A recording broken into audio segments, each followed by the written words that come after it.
दो लाइनें गिवन है, draw the graph of equation x minus y equals to नहीं x minus y plus 1 equals to 0 और दूसरी इक्वेशन है 3x plus 2y minus 12 equals to 0। इन दोनों इक्वेशन का ग्राफ बनाना है। ठीक है, बना देंगे। कैसे बनाएंगे? देखो, ये x इधर ही रहने दो, ये y उधर जाएगा तो कैसा हो जाएगा प्लस का, और 1 उधर जाएगा तो कैसा हो जाएगा माइनस का। ठीक है, अब y की वैल्यू पुट करते जाओ और x की वैल्यू निकालते जाओ, जिससे कि हमारे पास कोऑर्डिनेट आ जाए और उन कोऑर्डिनेट को हम प्लॉट कर पाएँ। तो y की वैल्यू लिख लो यहाँ पर, y की वैल्यू 0 रखी हमने, सपोज करो, तो x equal to 0 minus 1, answer कितना आएगा -1। तो हमारे पास एक पॉइंट आ गया क्या कि x की वैल्यू -1 आती है कब? जब y की वैल्यू 0 होती है। ठीक है, फिर y इक्वल टू 1 पुट कर लो, तो x equal to 1 minus 1, answer कितना आया 0। तो हमारे पास फिर से एक पॉइंट आ गया कि x की वैल्यू 0 रखने पर y की वैल्यू क्या आती है 1 आती है ना। ये हमारे पास 2 पॉइंट आ गए। अब इसी तरह से यहाँ पर 2 पॉइंट निकाल लो। तो कैसे निकालोगे? देखो, ये 2y ऐसे ही, ठीक है, ये 12 उधर जाएगा तो प्लस का हो जाएगा और 3x उधर जाएगा तो माइनस का हो जाएगा। फिर इसके बाद y equals to 12 minus 3x और अपॉन में क्या 2। ठीक है, फिर से 12 उधर गया तो प्लस का हो गया, 3x उधर गया तो माइनस का हो गया और 2 डिवाइड में आ गया। तो ये y equals to something equation बन गई हमारे पास। अब यहाँ पर x की वैल्यू पुट करते जाओ। तो देखो, x की वैल्यू हमने पुट की, सपोज करो 4 जब आप पुट करोगे तो देखो क्या होगा, 12 माइनस 3 इंटू 4 अपॉन 2। अब ये 3 इंटू 4 12 बन जाएगा, तो 12 माइनस 12 कितना आंसर आएगा 0। तो हमारे पास एक पॉइंट आ गया कि x की वैल्यू 4 रखने पर y का आंसर कितना आता है 0। ठीक है ना। और एक बार x की वैल्यू 0 रख कर देख लो, तो y equals to 12 minus 3 into 0 upon 2, तो 12 अपॉन 2 बचेगा, आंसर कितना आएगा 6। ठीक है ना, x की वैल्यू हमने 0 पुट कर दी, तो ये तो 0 हो गया, 12 अपॉन 2 कितना आ गया 6। तो अब हमारे पास पॉइंट आ गया, क्या पॉइंट आ गया कि x की वैल्यू 0 रखने पर y का आंसर 6 आता है। ठीक है, ये हमारे पास पॉइंट बन गए। अब इन पॉइंट को ग्राफ पर प्लॉट करना है, तो कर देते हैं ग्राफ पर प्लॉट। कैसे करोगे? देखो, मेरे पास क्या क्या पॉइंट है, पहले तो मैं वो लिख लेता हूँ। मेरे पास -1 0 है और 0 1 है, -1 0 और 0 1। ये जो 2 पॉइंट हैं ये इस वाली लाइन के हैं, x minus y plus 1 equal to 0। एक तो ये ड्रॉ करना है मुझे, और दूसरा 4 0 और 0 6, 4 0 एंड 0 6 ये ड्रॉ करना है। और ये किस लाइन के हैं? इस वाली के, 3x plus 2y minus 12, 3x plus 2y minus 12 equals to 0। अब इन दोनों पॉइंट को प्लॉट कर लो। कैसे प्लॉट करोगे? सबसे पहले तो एक्सिस बनानी है आपको, x और y एक्सिस। ठीक है, ये हमने बना ली x एक्सिस और ये हमने बना ली y एक्सिस। ठीक है, तो ये ऑरिजिन हो गया, इधर -1 -2 -3 ऐसे चलती होंगी वैल्यू, इधर +1 +2 है ना, +3 +4 इस तरह से चल रही होंगी, इधर -1 -2 -3 ऐसे चलेंगी, इधर +1 +2 +3 +4 है ना, और +5 और भी आगे बढ़ाना पड़ेगा, +6 ऐसे। ठीक है, तो मैं तो एक रफ डायग्राम बनाता हूँ, आपको फिर आइडिया लग जाता है उसे कैसे बनाना है। और ये वाइटनेस। अब देखो, ये जो हमारे पास पॉइंट है उनको प्लॉट कर लो। तो -1 और 0, तो x की वैल्यू -1 और y की वैल्यू 0, तो ये पॉइंट मिलेगा हमें, x की वैल्यू -1 और y की वैल्यू 0, ये पॉइंट रहा होगा। और दूसरा पॉइंट है 0 और 1, x की वैल्यू 0 y की वैल्यू 1, ये पॉइंट मिलेगा हमें। तो ये 2 पॉइंट मिले हमें। तो ये 2 पॉइंट जो मिले हैं इनको आपको ज्वाइन करा देना है। ठीक है, ये ज्वाइन हो जाएंगे, ऐसे कहीं जा रही होगी ये लाइन। अच्छा, अब आपको ये दोनों पॉइंट ड्रॉ करने हैं। 4 0, तो x की वैल्यू 4 और y की वैल्यू 0, ये पॉइंट मिलेगा। और दूसरा x की वैल्यू 0 और y की वैल्यू 6, x की वैल्यू 0 और y की वैल्यू 6, ये पॉइंट रहा होगा 0 6। और ये वाला पॉइंट 40, ठीक है ना। अब इन दोनों पॉइंट को आपस में ज्वाइन करा दोगे ये ऐसे। अच्छा, अब ये जब जाएगा, ये वाली लाइन जब जा रही होगी तो ये इसको कहीं ना कहीं कट कर रही होगी ऐसे। तो इससे क्या होगा, यहाँ पर एक ट्रायंगल बन के तैयार हो जाएगा। ये ट्रायंगल आपको दिखाई दे रहा होगा बिल्कुल क्लियरली सबको, ऐसा दिखाई दे रहा है। और ये ABC, ये ट्रायंगल आपको दिखाई देगा। तो आपको क्या करना है, इस ट्रायंगल के कोऑर्डिनेट बताने हैं। यही पूछा है ना क्वेश्चन में। Question determine the coordinate of the vertices of triangle formed by these line and the x axis and the shaded the triangular region. तो ये हो गया हमारा ट्रायंगुलर रीजन, ये आप शेडेड कर सकते हो ये ऐसे। ये वाला रीजन आपका शेडेड रीजन है, ठीक है। और इसके कोऑर्डिनेट आपको बताने हैं। तो एक तो कोऑर्डिनेट ये है इसका -1 और 0, जो ट्रायंगल बनकर तैयार हुआ है हमारे पास, उस ट्रायंगल का ये वाला जो वर्टेक्स है B, उसके कोऑर्डिनेट आपको दिखाई दे रहे हैं कितने हैं, -1 और 0, -1 एंड 0। और एक कोऑर्डिनेट इसका है पॉइंट C, ये है 4 और 0, 4 एंड 0। और ये वाला जो वर्टेक्स है, ये मेरा जो ग्राफ बन रहा है उसमें तो मुझे ये 2 और 3 दिखाई दे रहा है, लेकिन मुझे एक बार चेक करना पड़ेगा कि ये मैंने ठीक लिखा है या नहीं लिखा है। तो उसको मैं कहीं पर रफ में अपना चेक कर रहा हूँ अपनी कैलकुलेशन के लिए।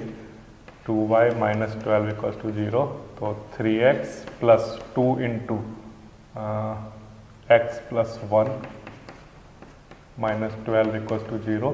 ये मैं क्या कर रहा हूँ, ये मैं एक एनालिटिकल मेथड लगा रहा हूँ इसको सॉल्व करने का, x की वैल्यू निकालने का। और ये जो एनालिटिकल जितने भी मेथड हैं, ये आप आगे आने वाली जो भी एक्सरसाइज हैं वहाँ पर सीख जाओगे।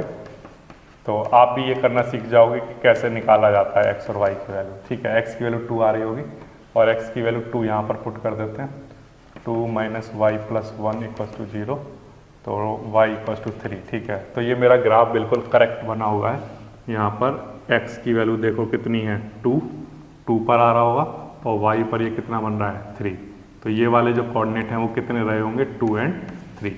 तो जो नेक्स्ट कोऑर्डिनेट होगा वो होगा 2 एंड 3, ठीक है। तो तीनों कोऑर्डिनेट आपको मिल गए। कैसे मिल गए, ये जो ट्रायंगल बना इसका एक कोऑर्डिनेट है -1 0, एक कोऑर्डिनेट है 4 0 और एक कोऑर्डिनेट है 2 एंड 3, ठीक है। यही आपसे पूछे हुए हैं, तो ये आप आंसर दे देना A B C।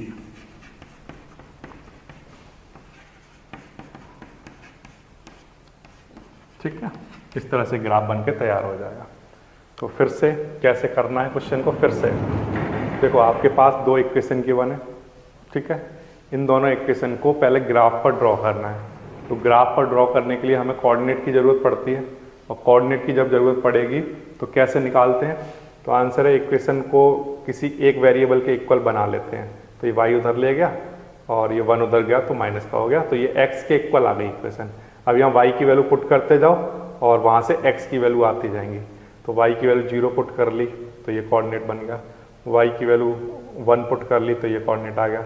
अब ये दोनों कोऑर्डिनेट हमने क्या किए, ग्राफ पर ले जाकर प्लॉट कर दिए। एक तो ये -1 0 और एक ये 1 एंड 0, 0 एंड 1, है ना। ये दोनों कोऑर्डिनेट हमने यहाँ पर प्लॉट कर लिए थे। तो ये दोनों पॉइंट से एक लाइन जा रही होगी, हमने ऐसी एक लाइन बनाई। फिर दूसरी वाली जो लाइन थी उसमें भी हमने यही किया कि जैसे 12 उधर गया तो प्लस का हो गया, 3x उधर गया तो माइनस का हो गया, 2 डिवाइड में आ गया। तो ये एक वेरिएबल के इक्वेशन हमने बना ली, एक वेरिएबल के इक्वल इक्वेशन बना ली। अब यहाँ पर x की वैल्यू पुट करते गए, y की वैल्यू आती गई, तो ये पॉइंट मिल गए हमें। अब ये दोनों पॉइंट 4 0 और 0 6 हमने प्लॉट किए। तो 4 0 यहाँ आया, 0 6 यहाँ आया, इनको ज्वाइन कर दिया। तो जैसे ही ये वाली लाइन और ये वाली लाइन इंटरसेक्ट करती हैं तो हमने देखा इनको मिलकर एक ट्रायंगल बन के तैयार हो जाता है, उसको हमने शेडेड कर दिया। तो वो जो ट्रायंगल है उसका एक वर्टेक्स है -1 0, एक है 4 0, और ये वाली जो वर्टेक्स जहाँ ये इंटरसेक्ट कर रहे हैं वो x = 2 और y = 3 पर कर रहे हैं। तो ये मैंने तीसरा पॉइंट निकाल लिया, 2 एंड 3। तो ये जो ट्रायंगल है ये बन गया होगा और इसके वर्टेक्स ये रहे होंगे 2 3 -1 0 एंड 4 0। इस तरह से प्यारे बच्चों इस क्वेश्चन को आप कर सकते हो। तो ये हो गई आपकी एक्सरसाइज 3.2 कंप्लीट। और रही बात ये जो चीज़ जो मैं यहाँ पर साइड में करके देखता हूँ, ये आप एक्सरसाइज 3.3, 4, 5, 6 जब ये इन एक्सरसाइजों को पढ़ोगे तो आपको पता चल जाएगा कि ये साइड में एनालिटिकल जो मैं करता हूँ, कोई अलजेब्रिक मेथड लगाता हूँ जिससे मुझे पता चल जाता है कि एक्स और वाई क्या होगा, तो वो आप बहुत अच्छे से करना सीख जाओगे। ठीक है ना। तो नेक्स्ट जो एक्सरसाइज है एक्सरसाइज 3.3, उसमें हम सीखेंगे कि सब्स्टिट्यूशन मेथड क्या होता है और तब आप ये चीज़ वहाँ पर सीख पाओगे कि सब्स्टिट्यूट कैसे करते हैं। तो मैंने यही किया था, एक इक्वेशन से वैल्यू निकालकर दूसरी इक्वेशन में y की वैल्यू सब्स्टिट्यूट कर दी थी। तो ये मेथड एक्चुअल में है क्या, इसको हम डिटेल में देखेंगे नेक्स्ट एक्सरसाइज में। 4 में question number 2 part 1, if we add 1 to the numerator and subtract 1 to the denominator. Okay, numerator और डिनोमिनेटर वाला क्वेश्चन आया आपके सामने। ठीक है, तो कैसे करना है ये आपको पता है। सबसे पहली चीज आप मानिए let the numerator be x, numerator को x मानिए और डिनोमिनेटर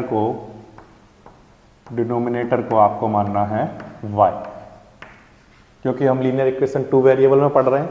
तो एक वेरिएबल हमने न्यूमरेटर मान लिया x और डिनोमिनेटर को क्या मान लिया y। इतनी बात समझ में आती है आपको। अगर न्यूमरेटर x है डिनोमिनेटर y है तो फ्रैक्शन क्या होगा, तो आंसर है फ्रैक्शन होना चाहिए x अपॉन y, ये न्यूमरेटर और ये डिनोमिनेटर। यहाँ तक भी बात आती है समझ में। ओके, अब इसके बाद अब पढ़ लेते हैं कि क्वेश्चन में उसने क्या कहा है। क्वेश्चन में वो कह रहा है कि अगर if we add 1 to the numerator and subtract 1 from the denominator, अगर हम न्यूमरेटर में ऐड कर दें 1, न्यूमरेटर में ऐड कर दें 1 और डिनोमिनेटर में से सब्ट्रैक्ट कर दें 1, तो ये जो फ्रैक्शन था x अपॉन वाई वो किसके इक्वल हो जाता है, तो ये फ्रैक्शन रिड्यूस हो जाता है टू 1। ओके, फिर से ओरिजिनल फ्रैक्शन हमारा क्या था x अपॉन वाई। ठीक है, वो कह रहा है कि अगर न्यूमरेटर में 1 ऐड कर दें और डिनोमिनेटर में अगर 1 माइनस कर दें, सब्ट्रैक्ट कर दें, तो ये किसके इक्वल हो जाता है, 1 के इक्वल हो जाता है। तो एक इक्वेशन आपकी यहाँ से बन जाएगी। ठीक है, बना लीजिए। y माइनस 1 इधर आ जाएगा मल्टीप्लाई में, और इधर क्या चल रहा है x प्लस 1, यहाँ से x माइनस वाई और ये प्लस 1 चल रहा था, ये माइनस 1 भी इधर आकर प्लस 1 हो जाएगा, इक्वल्स टू क्या बचा 0। तो x minus y plus 2 equals to 0।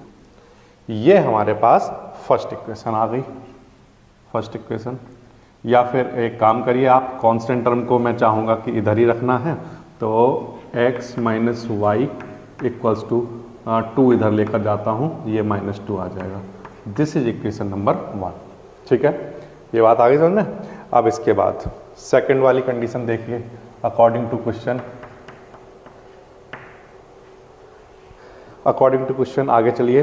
It becomes 1/2 if we only add 1 to the denominator. Okay, original fraction हमारे पास क्या है, x अपॉन वाई है। ठीक है, अब वो कह रहा है कि आप न्यूमरेटर के साथ कुछ भी नहीं करना है आपको, लेकिन डिनोमिनेटर के साथ अगर केवल 1 ऐड करते हैं तो ये फ्रैक्शन कितना हो जाता है, 1/2।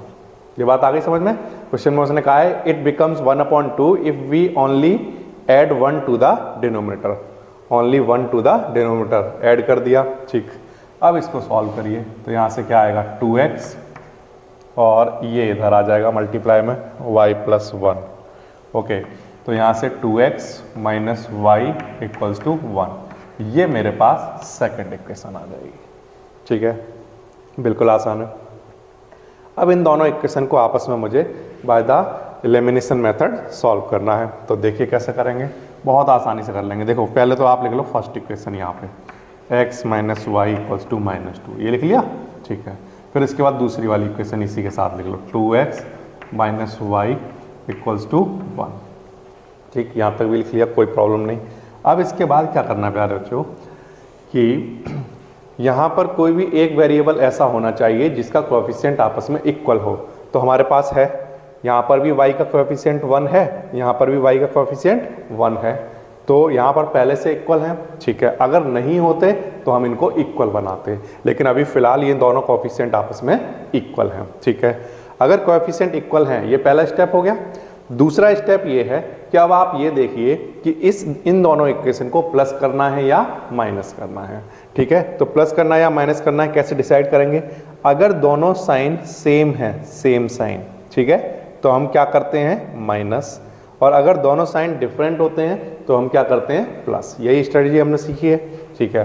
तो यहाँ पर क्योंकि दोनों साइन सेम है तो यहाँ पर साइन चेंज करेंगे, माइनस करेंगे, माइनस, ये साइन चेंज हो जाएगा प्लस और ये माइनस, ठीक।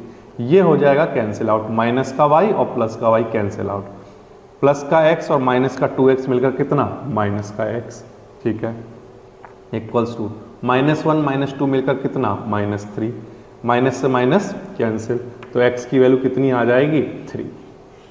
ये हमारे पास आंसर आ जाएगा। ये जो x की वैल्यू आई है 3, आप चाहें तो फर्स्ट में पुट करें, आप चाहते हैं तो सेकंड में पुट कर सकते हैं, कहीं भी पुट कर सकते हैं। तो मैंने लिया फ्रॉम फर्स्ट। फर्स्ट इक्वेशन मेरे पास है x minus y equals to -2, ऐसी है, ठीक है। अब ये जो x की वैल्यू आई है ये इसमें पुट करिए आप, तो x equals to 3 minus y equals to -2, ठीक है। ये y माइनस वाई ऐसे ही, ठीक है, -2, ये 3 इधर जाएगा तो माइनस का हो जाएगा, ये आ गया -5 और इधर -y चल रहा है, माइनस से माइनस कैंसिल, तो y की वैल्यू कितनी आ जाएगी? 5। ये हमारे पास आंसर आ जाएगा। तो कितना आसान वाला क्वेश्चन था, मैं फिर से बताता हूँ आपको। न्यूमरेटर आपने माना x, ठीक है, डिनोमिनेटर आपने माना y, यहाँ तक भी कोई प्रॉब्लम नहीं। तो अगर न्यूमरेटर x है, डिनोमिनेटर y है, तो ओरिजिनली फ्रैक्शन क्या रहा होगा? तो आंसर है x अपॉन y, ठीक है।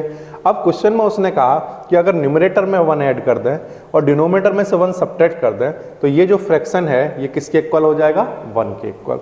इसको थोड़ा सा सॉल्व किया, एक इक्वेशन आ गई, कोई प्रॉब्लम नहीं। दूसरी बात, उसने कहा अगर इस फ्रैक्शन में से केवल डिनोमिनेटर में 1 ऐड करें तो ये फ्रैक्शन कितना हो जाता है? 1/2, ठीक है। इसको थोड़ा सा सॉल्व किया, एक इक्वेशन आ गई। अब इस इक्वेशन को और इस इक्वेशन को सॉल्व किया। सॉल्व करने का मेथड बिल्कुल सिंपल सा है कि वेरिएबल को, कोई भी एक वेरिएबल की कोएफिशिएंट आपस में इक्वल होने चाहिए, वो पहले से इक्वल थे। दूसरी बात, प्लस करें या माइनस करें तो आंसर है कि क्योंकि साइन दोनों के सेम हैं, सेम साइन होने पर हम सब्ट्रैक्ट करते हैं, और अगर हम किसी भी चीज़ को सब्ट्रैक्ट करेंगे तो उसके साइन चेंज हो जाएंगे। फिर इसके बाद सॉल्व करेंगे और आपका आंसर आ जाएगा। तो ये एक छोटे बच्चों वाला क्वेश्चन, आसान वाला क्वेश्चन। इसके बाद मैं आपको दिखाता हूँ इसका सेकेंड पार्ट। ध्यान दीजिए, सबका ध्यान बोर्ड पर रहेगा, ठीक। 5 years ago Noori was thrice as old as Sonu, ठीक है। दो लोगों के बारे में बात करनी है, नूरी और सोनू। तो मैं मान लेता हूं let the Noori present age. Noori की प्रेजेंट एज मैंने कितनी मानी प्यारे बच्चों? यस, कितनी? x years, इतनी मान ली, ठीक है। और दूसरा वाला कौन था? नूरी था, और दूसरा सोनू, ओके, सोनू। सोनू की जो प्रेजेंट एज है वो प्यारे बच्चों मैंने मान ली y years, ठीक है। ये तो बिल्कुल छोटे बच्चों वाली बातें हैं, बिल्कुल आसानी से मान सकते हैं। अब अकॉर्डिंग टू क्वेश्चन चलने वाले हैं, अकॉर्डिंग टू क्वेश्चन चलिए। 5 years ago Noori was thrice as old as Sonu. 5 years ago की बातें करिए पहले तो। 5 years ago, 5 साल पहले। 5 years ago, 5 साल पहले नूरी की एज कितनी रही होगी? तो आंसर है नूरी की जो प्रेजेंट एज है उससे 5 साल कम रही होगी, और जो सोनू की एज है वो सोनू की एज से प्रेजेंट एज से 5 साल कम रही होगी। बिल्कुल सिंपल सी बातें हैं, ये तो छोटे बच्चों वाली बातें हैं। अच्छा, अब इसके बाद Noori was thrice as old as Sonu.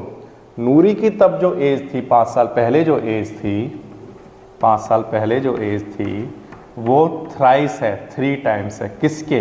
Sonu की एज के, ठीक है। ये तो बिल्कुल आसान वाली बात बता दी, बिल्कुल आसान है ये तो।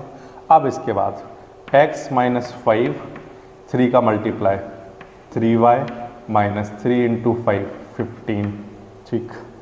यहाँ से x माइनस 3y, और ये 5 इधर आएगा तो प्लस का हो जाएगा, और माइनस का 15 चल रहा है, ठीक है।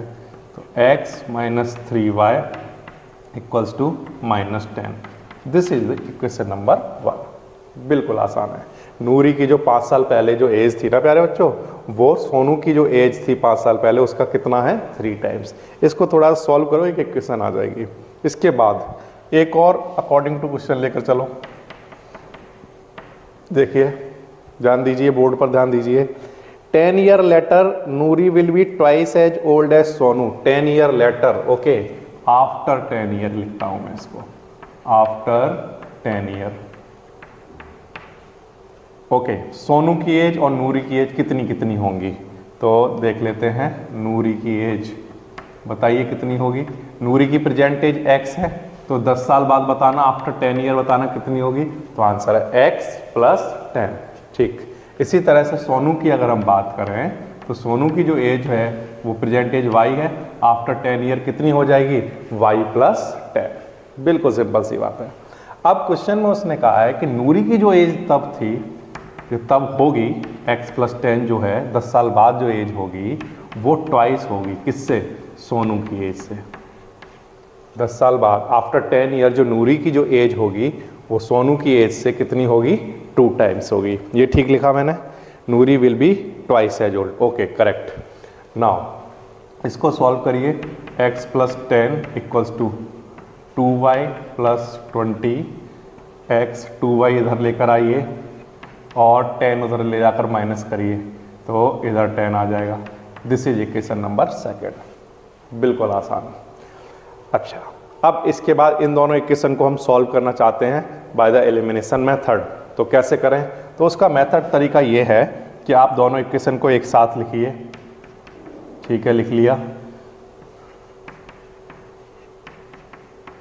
ठीक, ये लिख लिया। फर्स्ट इक्वेशन लिख ली और इसके बाद सेकंड इक्वेशन लिख ली। चाहे सेकंड पहले लिख लो, फर्स्ट बाद में लिख लो, कोई फर्क नहीं पड़ता। ठीक है, कुछ भी करो, जो मन में आए वो करते रहो। x - 3y = -10, x - 2y = 10। ठीक है, ये आ गया। अब क्या करें, सबसे पहले तो हम ये देखें कि किसी भी एक वेरिएबल का जो कोएफिशिएंट है वो आपस में इक्वल है या नहीं है। तो आंसर है यस, इक्वल है। ये देखिए इक्वल है, 1 1। ठीक, अब सेकंड स्टेप में ये देखना होता है कि जो जिस वेरिएबल के कोएफिशिएंट आपस में इक्वल है, क्या उन दोनों वेरिएबल के साइन सेम है या डिफरेंट है। तो आंसर है कि इन दोनों के साइन तो सेम है, और अगर साइन सेम होंगे तो हमें क्या करना होता है, माइनस साइन चेंज करने होते हैं। ये ठीक है, कर दिए। इससे क्या हुआ, ये प्लस का ये माइनस का कैंसिल, प्लस का 2y और माइनस का 3y, माइनस का y, माइनस का 10, माइनस का 10, माइनस का 20, माइनस से माइनस कैंसिल, तो y की वैल्यू कितनी आ जाएगी, 20 ईयर्स। इतनी वैल्यू आ गई। ये किसकी एज निकल गई, सोनू की। ठीक, सोनू की एज प्रेजेंट एज 20 ईयर होगी। अच्छा, अब ये जो वैल्यू आई है इसको आप किसी भी एक इक्वेशन में पुट कर सकते हैं। तो सपोज करिए मैं इसमें कर रहा हूँ, फ्रॉम फर्स्ट इक्वेशन क्या है, x - 3y = -10। x की वैल्यू हम निकालना चाहते हैं, 3 × y की वैल्यू कितनी, 20 = -10। x ऐसे ही ठीक है। दिस इज 60 - 10, 60 इधर आ जाएगा, प्लस का हो जाएगा और -10 चल रहा है। तो x = कितना, 50 ईयर्स। ये चीज़ें जरूर लिखा करो लास्ट में आंसर में कि ये आंसर ईयर्स में आया है, किलोमीटर में, जो भी चीज़ें है ना, यूनिट जरूर लिखा करो उसकी, है ना। तो ये x की वैल्यू आ गई, तो ये नूरी की एज निकल गई। तो बिल्कुल आसान वाला ये था एक क्वेश्चन जिसमें नूरी की प्रेजेंट एज मैंने मानी x, सोनू की प्रेजेंट एज मानी मैंने y। ठीक है, क्वेश्चन में उसने कहा 5 ईयर अगो, तो 5 ईयर अगो इसमें से 5 कम रहा होगा, इसकी एज 5 ईयर कम रही होगी। तो उसने क्वेश्चन में कहा कि नूरी की जो एज थी 5 ईयर अगो वो 3 टाइम्स थी सोनू की एज की। इससे यहाँ एक इक्वेशन बनी। फिर से उसने कहा कि आफ्टर 10 ईयर जो नूरी की एज होगी वो 2 टाइम्स है सोनू की एज से। यहाँ से एक इक्वेशन बनी, दोनों को आपस में बिल्कुल आसानी से सॉल्व किया और ये सामने आंसर आ गया। इसी तरह से और भी आसान वाले क्वेश्चन देखे जा सकते हैं। सबसे आसान वाली बुक NCERT और सबसे आसान वाली क्लास 10th। थर्ड देखिए, the sum of the digit of 2 digit number is 9। The sum of 2 digit number is 9। Okay, चलिए तो 2 डिजिट नंबर के बारे में बात कर लेते हैं। 2 डिजिट का कोई नंबर लिखना बोर्ड पर, सपोज करिए मैंने लिखा 23, ठीक है, ये 2 डिजिट का नंबर है ना। इसमें प्यारे बच्चों एक तो ये वाली जो डिजिट है वो है यूनिट डिजिट, इसको आप यही तो कहते हो यूनिट डिजिट है ये, और इसको आप क्या कहते हो, इसको आप कहते हो 10th डिजिट, ठीक है, ऐसे आप कहते हो इसको, छोटे बच्चों वाली बात। ठीक, बिल्कुल आसान है।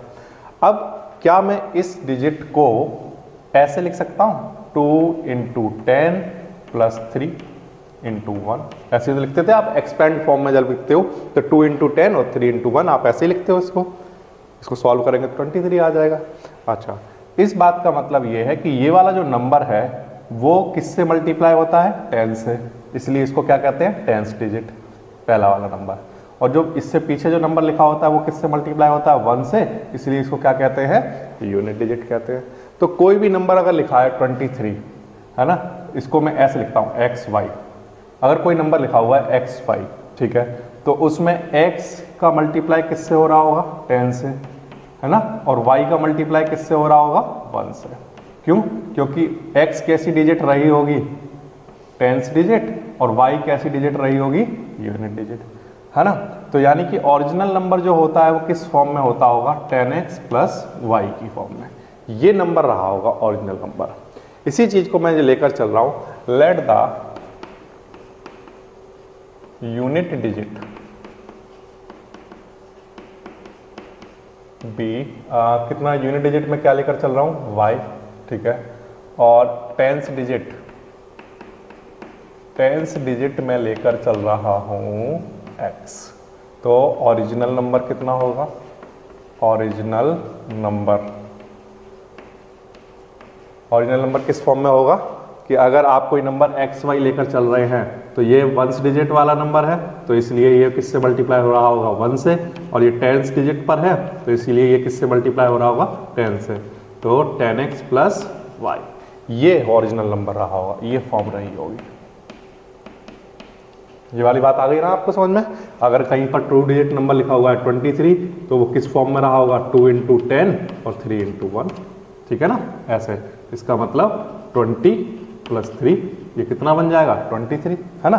तो यहाँ पर ये XY लिखा हुआ है तो x × 10 और y × 1, तो कोई भी जनरल फॉर्म क्या हुई, x × 10 y × 1, x × 10 10x + y, ये जनरल फॉर्म रही इसकी, ठीक है। ये हो गया ओरिजिनल नंबर। नाउ क्वेश्चन को पढ़ लेते हैं। The sum of the digit of 2 digit number is 9 according to question. इन दोनों डिजिट का जो सम है वो कितना है, 9। ये हमारे पास फर्स्ट इक्वेशन आ गई। सेकंड इक्वेशन बनाने के लिए क्या कंडीशन है, also the 9 times the number is twice the number obtained by reversing the order. ये हमारा ओरिजिनल नंबर है, ठीक है।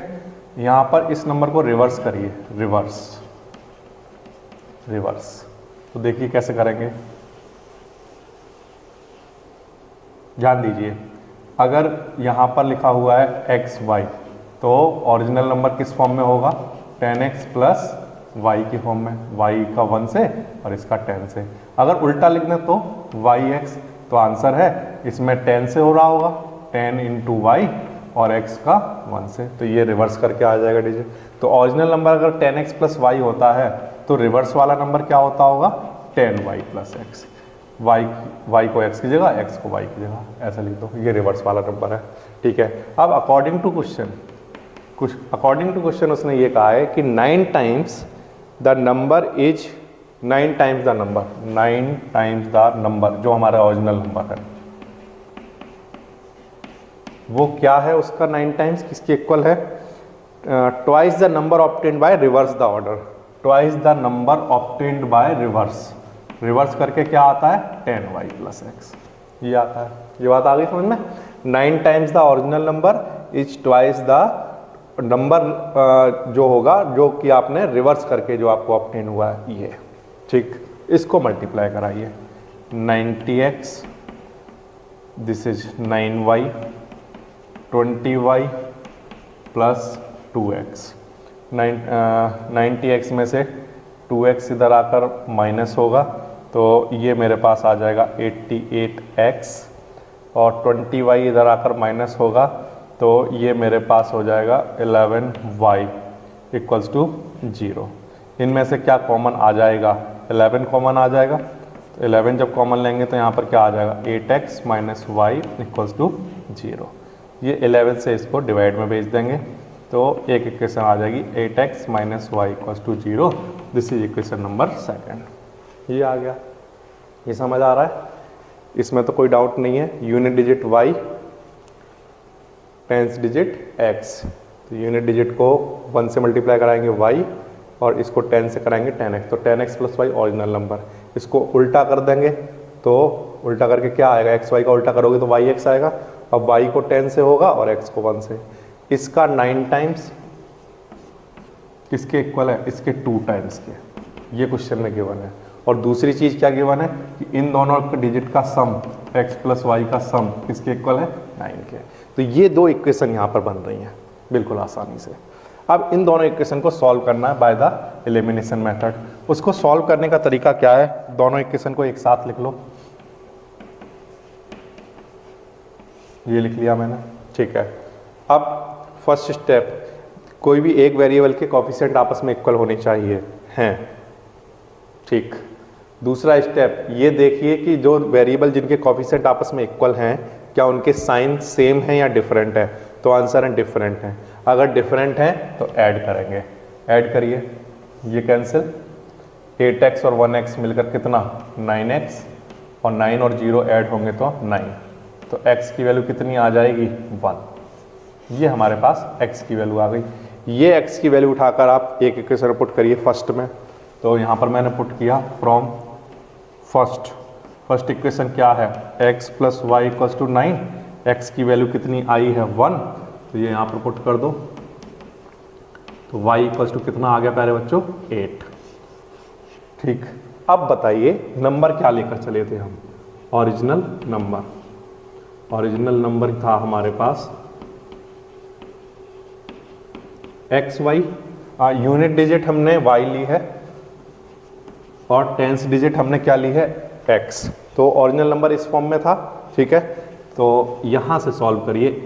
x कितना है? x की जगह क्या लिख दूँ? 1 और y की जगह क्या लिख दूँ? 8। तो जो नंबर होगा वो कितना रहा होगा? 80। बिल्कुल सिंपल सा है ये, ठीक। बहुत आसानी से कर लिया। तो दोनों डिजिट का सम 9 और ओरिजिनल नंबर का 9 टाइम्स, इसका रिवर्स करने पर जो नंबर आता है उसका 2 टाइम्स है। इससे दूसरी इक्वेशन बनती है। सॉल्व करो, आंसर कितना आ जाता है? 18। बिल्कुल। And an additional charge for each day thereafter, ठीक है। तो मैं क्या कर रहा हूँ? क्वेश्चन नंबर 2 का पार्ट 5 में सबसे पहली चीज लेट कर रहा हूँ। Let the fixed charge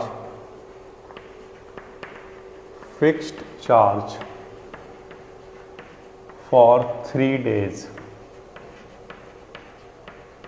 ₹x, ये मैंने माना। और एडिशनल जो भी चार्ज लगेगा वो मैंने माना एडिशनल चार्ज फॉर 1 day, एक दिन का चार्ज मैंने माना रुपीज कितना? y, ठीक है। अब क्वेश्चन में जो भी हमें दिया होगा उसके अकॉर्डिंग चलेंगे। देखिए, ध्यान दीजिए। अकॉर्डिंग टू क्वेश्चन,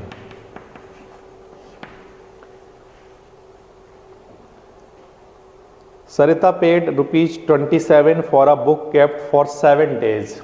देखिए, ध्यान दीजिए, टोटल कितने डेज है? 7 days। 7 days में से 3 days का चार्ज फिक्स है, वो कितना है? x, ठीक है। अब कितने डेज बचे आपके पास? 7 में से 3 days तो फिक्स हो गए, ठीक है। तो 3 days का तो आपने निकाल दिया। अब कितने बचे? 4 days। 4 days में से 1 day का चार्ज अगर y है तो 4 day का कितना होगा? 4y।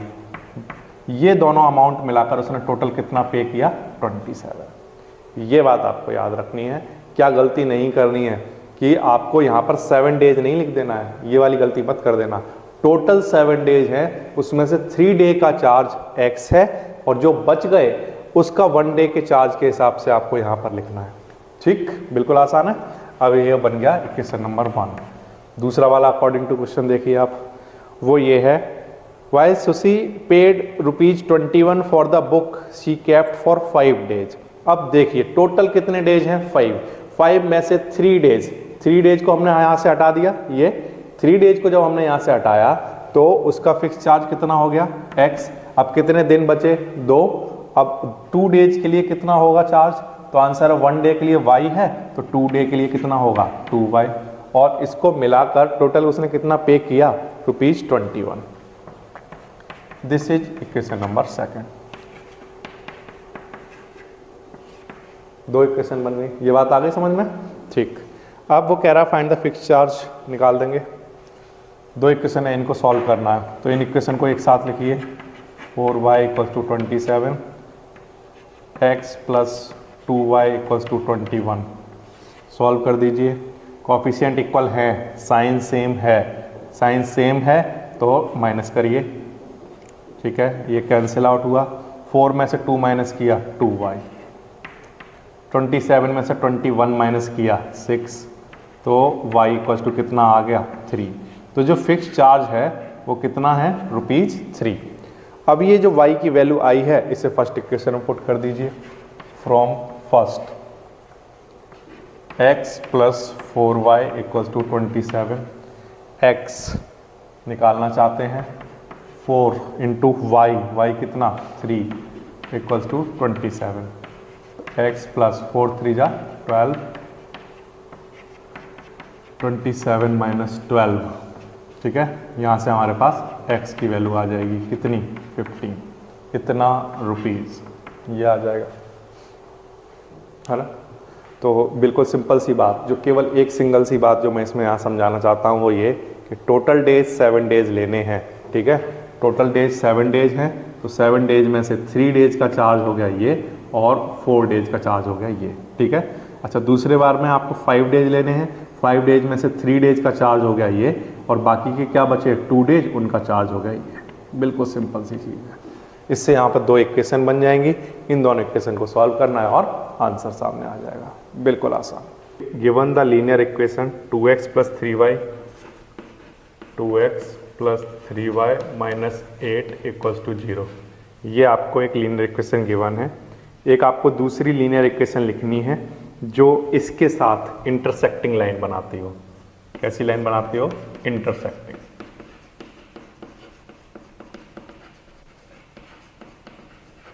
ठीक है, समझ में आ गया क्वेश्चन क्या है। क्वेश्चन ये है कि आपके सामने ये एक इक्वेशन गिवन है, इसके साथ एक और इक्वेशन लिखकर दिखाओ सच दैट कि जब ये दोनों लाइनें ग्राफ पर बनाई जाएं तो वो एक दूसरे को क्या करती हो, इंटरसेक्ट करती हो।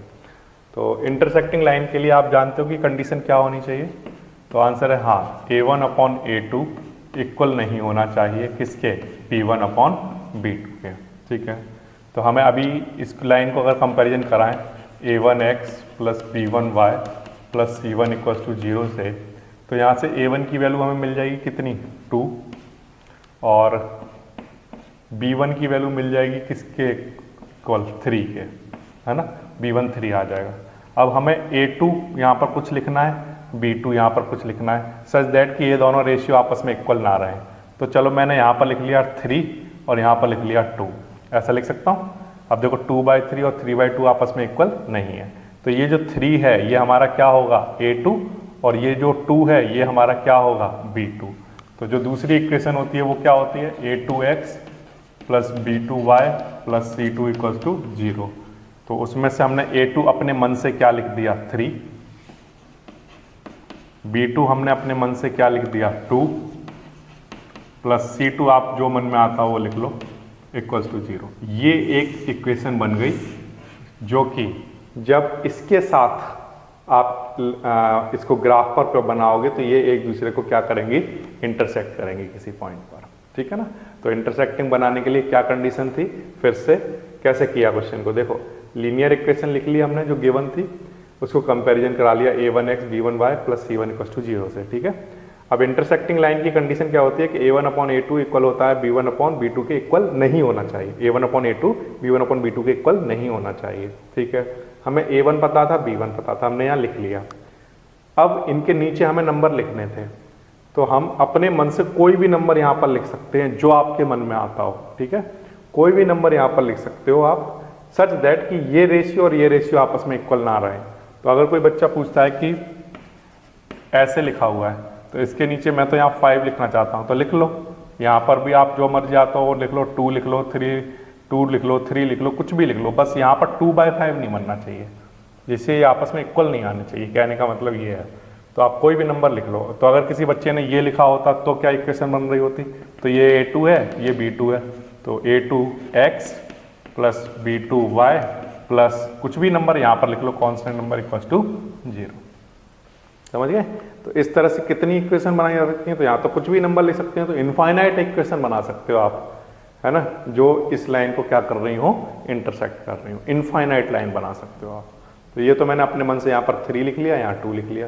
आपका मन आता है तो यहाँ 5, 100, 1000, लाख, जो मन में आता है वो लिखो, यहाँ भी कुछ भी लिखो, बस ये आपस में रेशियो इक्वल नहीं होने चाहिए। और फिर उनको A2x B2y प्लस कोई कांस्टेंट लिखकर एक इक्वेशन बना दो, ठीक है ना। इस तरह से बनेगा ये। इसके बाद सेकंड वाला पार्ट दिखा देता हूँ। इंटरसेक्टिंग लाइन के बाद सेकंड पार्ट में क्या बनाना है? ऐसी लाइन बनानी है जो कि इसके पैरेलल हो, पैरेलल, ठीक है। तो पैरेलल लाइन की कंडीशन क्या होती है? तो उसमें A1/A2 इक्वल होना चाहिए B1/B2 के, बट इक्वल नहीं होना चाहिए किसके? C1/C2 के, ठीक है। तो A1 और A2, A1 हमारे पास है, हाँ है, B1 है, हाँ है, C1 है, हाँ है, कितना है? -8, ठीक है। अब आपको A2, B2 और C2 डिसाइड करने हैं सच दैट कि A2 और B2, A1/A2 और B1/B2 का रेशियो आपस में इक्वल हो जाए। तो सपोज करो किसी बच्चे ने यहाँ पर 4 चूज किया नंबर, तो 2/4 का मतलब 1/2 हो गया। तो यहाँ पर कितना चूज करना पड़ेगा कि आंसर 1/2 बने? तो आंसर यहाँ पर 6 लिखना पड़ेगा। यहाँ पर भी देखो 1/2 आ गया, यहाँ भी 1/2 आ गया। अब यहाँ पर क्या नहीं लिख सकते? तो आंसर है यहाँ -16 नहीं लिख सकते, क्योंकि यहाँ -16 लिख दोगे तो ये भी 1/2 बन जाएगा। तो यहाँ पर -16 के अलावा कोई भी नंबर लिख दो तो वो इक्वल नहीं होगा। फॉर एग्जाम्पल जैसे यहाँ 16 लिख दिया मैंने सिर्फ, तो आप देखो इसको कैंसिल आउट कराओगे तो ये तो 1/2 रहेगा, ये भी 1/2 रहेगा, बट ये माइनस का 1/2 रहेगा। समझ गए? -16 नहीं लिख सकते थे, नहीं तो प्लस का 1/2 आता। तो 1/2, 1/2 ये तो इक्वल है, बट ये इक्वल नहीं है। तो ये दोनों लाइनें कैसी होंगी? पैरेलल। तो अब इसमें से ये हमारा A2 है, ये B2 है और ये C2 है। तो इससे क्या इक्वेशन बनेगी? हमारे पास बनेगी इक्वेशन A2 की वैल्यू कितनी है? 4x, B2 की वैल्यू कितनी है? 6, तो 6y, और C2 की वैल्यू कितनी है? +16 इक्वल्स टू 0। ये हमारे पास पैरेलल लाइन वाला केस आ गया। समझ गए कैसे किया? ठीक है। अच्छा, जैसे यहाँ पे और भी बनाना चाहते हो तो बहुत सारी बन सकती हैं। इनफाइनाइट लाइन बना सकते हो, इनफाइनाइट। कैसे? जैसे यहाँ पर मान लो 6 लिख देते हैं हम, तो 2 1 जा 2 3 जा 1/3 आता ना, तो यहाँ पर बताओ कितना लिखना पड़ता?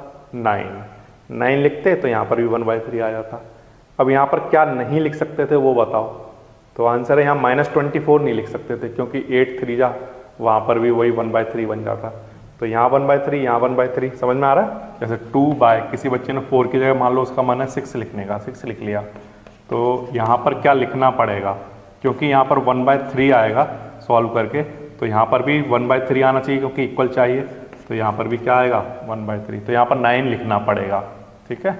और यहाँ पर -8 है।